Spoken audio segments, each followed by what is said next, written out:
Bonjour à tous et bienvenue, c'est Tactica Imperialis et aujourd'hui je vous apporte la 10e partie d'une ville appelée Malus, mon projet de modélisation de Warhammer Age of Sigmar pour les Stormcast Eternals. Aujourd'hui je vous apporte deux unités encore, une unité et un héros, et j'ai choisi pour cette 10e partie, c'est un peu d'une anniversaire, c'est pas exactement un anniversaire mais tu comprends, je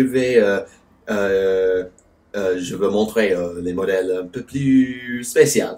Et si vous avez regardé mes live streams ou des rapports de combat, peut-être vous saurez ce que je vais montrer aujourd'hui.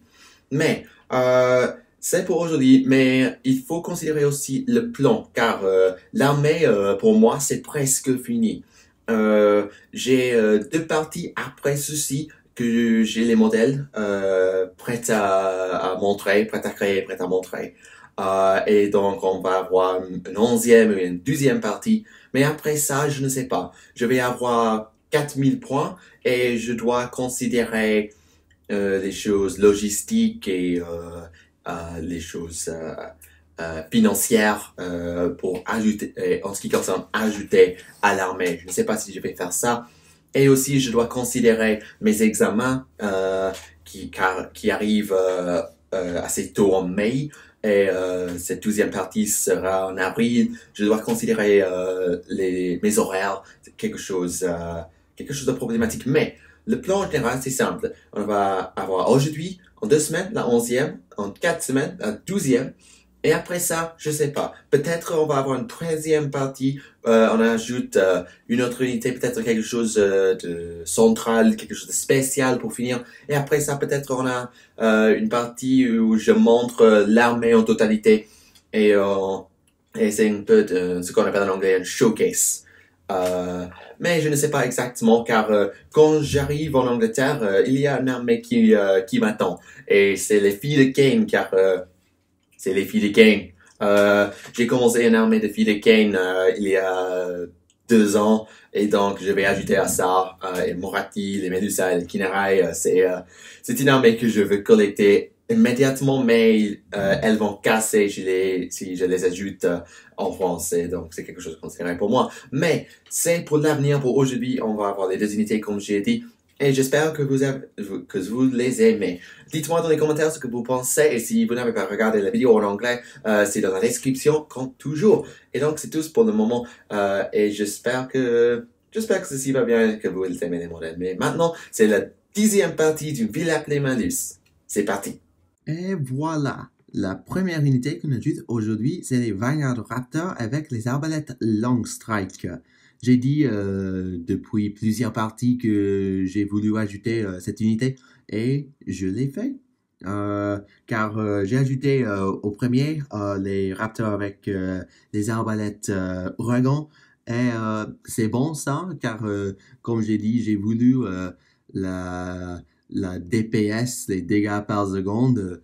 J'ai voulu avoir beaucoup d'attaques pour éliminer beaucoup d'infanterie. Mais j'ai noté pendant cette partie et aussi plus tard que j'ai besoin d'une unité qui peut faire beaucoup de dégâts aux héros, aux monstres, aux infanteries lourdes qui ont beaucoup d'armées, que je ne peux pas arrêter avec beaucoup de tirs. Je dois pénétrer l'armée pour faire quelque chose. Et ça, c'est pourquoi j'ai ajouté cette unité et j'ai pas construit une deuxième unité d'arbalète d'ouragan. Et aussi, j'aime la variété. En ce qui concerne le schéma, il n'y a pas beaucoup de choses à dire ici. On peut noter le Hitterwing ici. C'est pas une pigeon ou... c'est pas une pigeon en français. On peut noter ça, qui est normalement sur la main du prime. Mais j'ai changé ça car j'ai voulu que les bases soient tous le même. J'ai voulu la même base pour tous les modèles et j'ai fait ça en un peu d'improvisation telle que l'Hitterwing se trouve sur l'arbalète. Mais aussi, on a la fabrique ici. Normalement, pour mon armée, la fabrique là, c'est rouge. Mais comme j'ai dit, il y a plusieurs parties, peut-être pendant la deuxième partie, j'ai dit que les couleurs des Stormcast, ça varie par unité. Chaque retenue, on dit, doit avoir quelque chose de différent pour que les couleurs changent un petit peu pour identifier chaque unité. Et pour faire ça normalement, c'est soit le métal ici ou c'est la fabrique ici. Et j'aurais pu changer l'or ici à l'argent ou le cuivre, mais j'ai décidé au lieu de ça de peindre la fabrique ici en bleu. On note que les cheveux restent en rouge. J'ai pas changé ça. C'est simplement ici que j'ai changé à bleu. Si on voit peut-être plus tard mes autres unités de Vanguard Hunter, on peut voir que j'ai fait la même chose. Et si j'ajoute une troisième unité de chasseur de raptor, j'aurais besoin de changer la fabrique encore, peut-être à vert ou au violet, je ne sais pas exactement, je n'ai pas décidé. En ce qui concerne le reste du schéma, il n'y a pas beaucoup de choses à dire. Les arbalètes sont très très simples. Le noir, l'argent, l'or, c'est si simple à faire. Et honnêtement, les raptors sont les modèles les plus faciles à peindre, à mon avis. Même peut-être plus faciles que les libérateurs, car peut-être les libérateurs avec deux lames ou deux marteaux, c'est plus facile qu'un raptor. Mais en dit cela, j'aime vraiment peindre les Vanguard, c'est très facile pour moi. Mais sur la table, sur le terrain, je pense qu'on dit, on a la arbalète long strike. Ça a une distance de 24, une attaque qui touche sur 2+, qui blesse sur 3+, avec 2 points de rend et 2 points de dégâts. C'est très très puissant si on peut toucher. Peut-être si vous avez vu un rapport de combat il y a des semaines, j'ai dit avec une unité, c'est en anglais, mais on peut le regarder dans tout événement, et j'avais un prix, mais il a raté 2 fois. Avec un 2+ de toucher, il a raté 2 fois. Sur 3. Oh dear. Mais on dit cela, si on peut toucher, on peut blesser, on peut faire beaucoup de dégâts. Et on a des habilités pour aider avec ça. Par exemple, c'est l'habilité long shot, tir long, je suppose. Si une unité ne bouge pas pendant la phase de mouvement, on peut ajouter 6 à la distance des arbalètes long strike tirées pendant la phase de tir. Ça veut dire qu'on a une distance de 30. Je pense que j'ai dit 13 la dernière fois que j'ai mentionné cette unité. Mais c'est 30 et c'est très long en exercitement. C'est beaucoup de distance. Et on a aussi headshot. Si on peut jeter un jet de touche de 6 ou plus, ça inclut les modifications, on cause 2 blessures mortelles. Simplement ça, on ne lance pas les jets de blessure, on ne peut pas les sauver, sauf avec certaines habilités. C'est simplement ça, 2 blessures mortelles, boum, headshot. Oui, c'est comme ça et c'est très utile car certaines unités ont beaucoup d'armées, peut-être c'est 2+, 3+, et avec ça, on ne peut pas garantir que vos attaques vont pénétrer l'armée, et donc c'est utile comme ça. Aussi, le prime, il a un Ether Wing, et ça donne 2 attaques en combat de 4+, 3+, qui augmente le nombre des attaques de 3 à 5, comme ça. Et aussi, si une unité ennemie charge et elle finit en 1 d'une unité avec un Raptor Prime avec un Ether Wing, on jette un D6 pour chaque Raptor, et chaque jet de 6 inflige 2 blessures mortelles. C'est une tir de réaction, je suppose.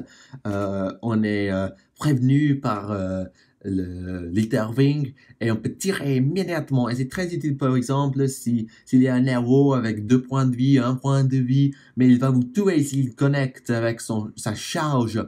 Mais non, j'ai lancé un 6, c'est bon, et tu es mort. C'est bon comme ça. Et l'unité coûte 180 points pour 3 modèles, qui est un peu plus cher que les arbalètes Ouragan qui coûtent 160 points. Mais c'est pas mal. Je pense pas qu'on aura besoin de plus que 6, mais c'est quelque chose qu'on peut faire. Et La seule chose que je dirais pour cette unité est comme un peu pour essayer de vous prévenir, c'est simplement si on rate les attaques, si les attaques ne touchent pas, on va sentir ça. C'est très énervant et peut-être c'est très abîmant si ça se passe, car on perd beaucoup de dégâts très très vite. C'est pas comme les arbalètes ouragans ou les haches des décimateurs. On perd une attaque, on rate une fois, et c'est ça. C'est pas comme, oh, on a 6, je rate 3, c'est pas mal. Non, en rate un, c'est grand. Mais autre que ça, trouver une bonne position, peut-être avec un peu de terrain pour vous couvrir. Et après ça, c'est bon. C'est bon. On peut tirer jusqu'il n'y a personne à tirer. Et après ça, on peut téléporter avec le Lord Killer et boum, on continue. Il n'y a pas beaucoup de choses pour augmenter l'habilité des Vanguard. Il n'y a pas beaucoup de choses pour augmenter les habilités en général dans les Stormcast. Peut-être les prix. Les prix. Les prières. Pardon, pas les prix, les prières. Ah non, non, non. Attends. C'est où ça? Oh, c'est avant ceci. Peut-être la prière Bless Weapons. Si on lance un jet de touche de 6 pour les blessures mortelles, on peut attaquer encore, par exemple. Peut-être choisir une unité pour relancer les 1. C'est pas mal. Autre que ça... Il n'y a pas beaucoup de choses pour augmenter les habilités de vos unités. C'est pas comme ça. Et normalement, c'est en combat au lieu de dans la phase de tir. Oui, c'est simplement ça, je pense. Oui, c'est ça. Mais en dit cela, les 20 caractères sont très utiles. Et je sais que je vais les utiliser pour éliminer les héros, les monstres, les guerriers de chaos, par exemple, les chevaliers de chaos en particulier, la cavalerie, les grandes infanteries, etc., etc. Ils seront très utiles. Dites-moi encore dans les commentaires si vous avez des opinions que quelle unité est meilleure. Long Strike contre Ouragan. Normalement, je vais avoir les deux, mais c'est quelque chose à considérer. Et je peux peut-être vérifier ça avec beaucoup de pratique sur la table si les dés ne m'abandonnent pas encore. Car je ne veux pas discuter le jeu car 2 fois sur 3, j'ai lancé un 1. Non et non. Mais on dit cela, c'est l'unité pour aujourd'hui. Prochain, on va discuter l'héros qu'on va ajouter à l'armée. Et c'est un modèle un peu spécial pour moi et c'est quelque chose que j'ai vraiment aimé à créer. Et j'espère que vous l'aimez aussi. Mais c'est pour le moment. Et c'est le Raptor. On continue. Et pour la deuxième unité aujourd'hui, nous avons un deuxième héros. C'est bonjour. Monsieur Narcisio Wildwalker. C'est un deuxième Lord Killer que j'ai reçu dans la boîte Vanguard Brotherhood. Et je dois admettre, je n'avais pas de plan pour ce modèle. Je suis allé le créer à la fin du projet. Je suis allé créer les cavaleries, les infanteries, tous les modèles. Et à la fin, quand je n'ai rien à faire, je vais pas ajouter un deuxième Lord Killer, c'est bon. Mais des choses ont changé ça. Pour la première, j'ai eu des idées concernant les conversions pour modifier le modèle. Si c'est pas totalement clair, pour ceux qui ne se souviennent pas, j'ai changé son arme primaire à une lance, son arme secondaire à une hachette, et sa tête aussi, ça a changé. Je vais expliquer ça un peu plus tard. Mais la deuxième raison, c'est tactique. J'ai appris du trait de commandement qu'on appelle en anglais Consummate Command, commandant doué peut-être, je sais pas. Et ce que ça veut dire, c'est que pendant la vie de votre général, vous pouvez utiliser les aptitudes de commandement d'une deuxième héros dans votre armée. Au début du match, on choisit un deuxième héros et pendant que votre général vit, on peut utiliser les aptitudes pour les deux.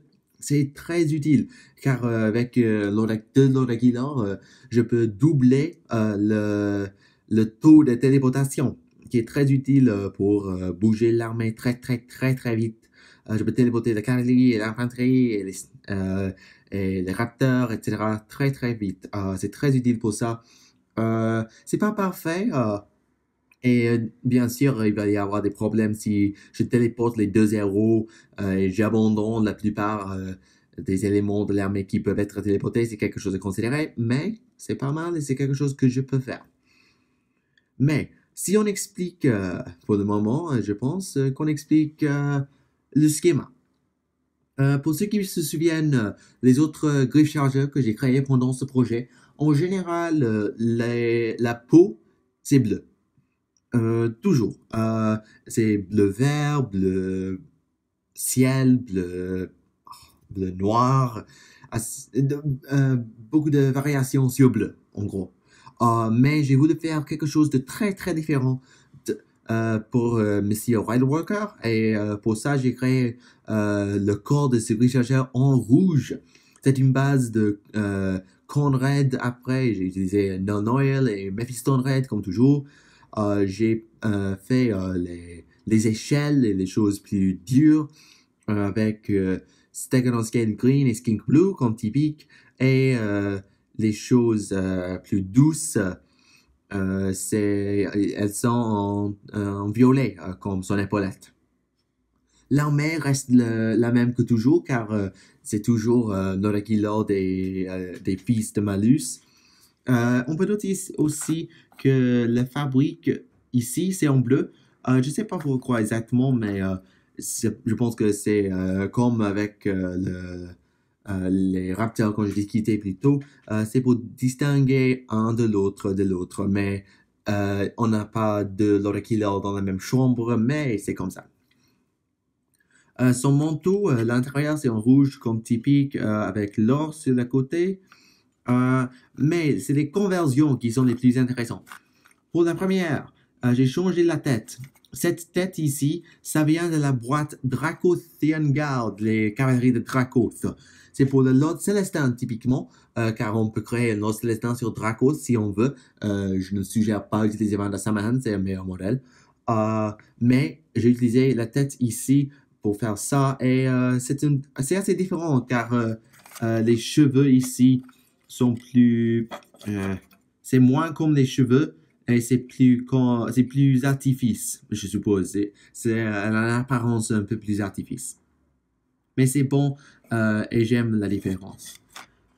Ici, j'ai changé la lame sidérale Starbound Blade pour une lance. J'ai utilisé un des Stormstrike Glaive pour créer une lance.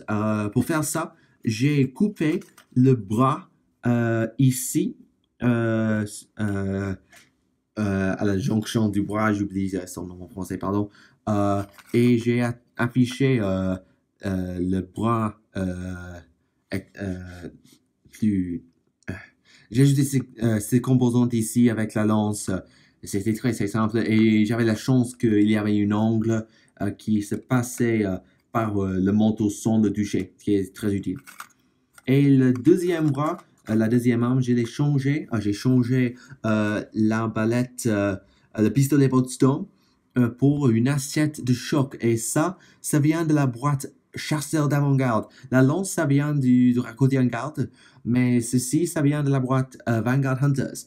Je ne sais pas pourquoi, mais il y a des assiettes de choc plus détaillées, mais il n'y a pas de lames de Storm Saber qui sont comme ça. Mais j'ai voulu utiliser ça, et comme pour la lance, j'ai coupé le bras ici, et j'ai affiché cette composante ici, les vambraces, je sais pas, de l'armée avec l'achette pour faire cette conversion, et encore j'avais la chance que c'était une assez bonne apparence. Et nous l'avons créé pendant les live streams. Peut-être vous avez vu ce modèle pendant les live streams, si vous les regardez en anglais, pour créer ce modèle, et nous avons décidé sur son nom, donc Kizio Wildwalker. J'ai décidé que j'ai voulu un nom assez roman. Roman, c'est un livre. Romain, je suppose. Pour l'Empire de Rome. l'ancien empire de Rome et la Grèce, les noms, les noms latins, je suppose. Et c'est pourquoi on a Narcisio et Justinien. Et peut-être à l'avenir, je vais nommer des autres héros que j'ai. Le Knight Heraldor, Knight Questor, et les autres, je ne sais pas, peut-être. Mais on verra, je suppose. Et ça va lier un peu avec mes filles de King qui vont avoir les noms assez grecs, car il y a beaucoup de liens grecs avec les filles de Cain. Mais les fils de Malus, c'est les filles de Cain. Hein, ça marche. Mais je pense que c'est ça pour aujourd'hui, sauf que si vous n'avez pas regardé la première partie, quand j'ai discuté de l'oracle là, en gros, ce modèle ici, c'est 4 attaques, 3-3 à distance de 9 avec son pistolet, et 3 attaques en combat avec sa lame sidérale, ou sa lance dans ce cas-là, qui est 3-3, moins 1, 2 points de dégâts. Il y a aussi l'achète, le rechargeur, il y a la téléportation, le boost à l'astral pour aider avec l'habilité d'arriver au côté. Et aussi l'attitude du commandement, bien sûr, c'est la téléportation qui est très utile. Pourquoi je veux avoir 2 l'oracle dans l'armée. Il y a des autres traits de commandement que je peux utiliser. Par exemple, il y a un qui augmente le save de mes unités si je ne charge pas. C'est assez utile pour moi, mais c'est pas le plus utile. C'est meilleur pour les chambres guerriers par rapport à la chambre d'avant-garde. Mais c'est ça pour aujourd'hui. Dis-moi dans les commentaires ce que vous pensez des modèles, des règles, des schémas, etc., etc., etc. Et oui, c'est ça pour aujourd'hui. Venez en 2 semaines et on aura la 11e partie quand on ajoute un nouvel héros et aussi une unité que vous avez vue. Mais on discutera ça la prochaine fois. Mais c'est ça pour aujourd'hui. J'espère que vous avez aimé cette 10e partie d'une ville appelée. Je ne peux pas croire toujours qu'on est arrivé à 10 parties. C'est bon ça. Merci pour regarder tout le monde. J'espère que vous l'avez aimé. Ceci est Tactica Imperialis et je vous verrai la prochaine fois. Merci pour regarder et au revoir.